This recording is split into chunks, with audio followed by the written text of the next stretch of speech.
अस्सलाम वालेकुम वरहमतुल्लाहि वबरकातुहू। दोस्तों, हम बिस्तरी करने के बाद लोग एक मसला बहुत ज़्यादा पूछते हैं कि हम बिस्तरी करने के बाद क्या सारे कपड़े नापाक हो जाते हैं, जो बेड शीट है या फिर बिस्तर है या फिर गद्दे हैं या और जितनी भी चीज़ें, क्या सारी नापाक हो जाती हैं या फिर इनमें कुछ गुंजाइश है। दोस्तों, याद रखिए, इस मसले को बहुत अच्छे से समझें। लोग इसके अंदर भी बहुत ज़्यादा शक में रहते हैं, अजीब अजीब सी उलझने पेश करते हैं और फिर वसवसे उनके अंदर बहुत ज़्यादा आते हैं कि भाई हम बिस्तर हुए थे, पता नहीं ये चादर पाक है या नापाक है। ये सारी चीज़ें इंशाल्लाह मैं आज आप हज़रात के सामने रखूँगा। देखिए, शरीयत का मसला ये है कि जब कोई आदमी अपनी बीवी से हम बिस्तर होता है तो जहाँ जहाँ जिस जगह नापाकी लगेगी उस जगह का धोना ज़रूरी है। पूरी चादर का, गद्दों का, उन तमाम चीज़ों का धोना ज़रूरी नहीं होता।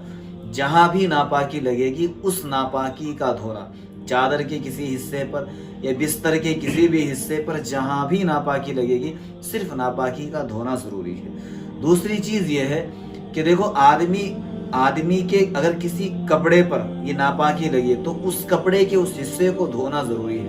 पूरे कपड़ों का धोना ज़रूरी नहीं होता।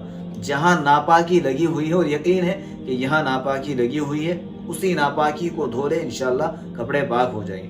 मगर आदमी का मसला अलग है। अगर आदमी औरत से हम बिस्तर हुआ या उसे एहतिलाम हुआ तो वो पूरा का पूरा नापाक हो जाएगा। उसका सिर्फ शर्मगाह को धोने से काम नहीं चलेगा, यानी वो सिर्फ इससे पाक नहीं होगा बल्कि उसको मुकम्मल गुस्ल करना पड़ेगा, उस पर गुस्ल वाजिब हो जाएगा।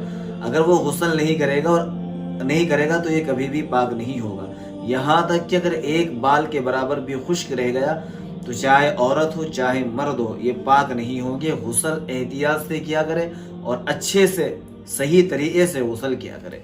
तो पूरी बात को अपनी इस बात पर ख़त्म करते हैं कि चाहे बेडशीट हो, चादरें हो, बिस्तर हो या कोई भी कपड़ा हो, जब तक उन पर नापाकी ना लगे तो उस वक्त तक वो नापाक नहीं होते हो। और जहाँ जहाँ नापाकी लगेगी वही हिस्सा नापाक होगा, पूरा कपड़ा नापाक नहीं होगा।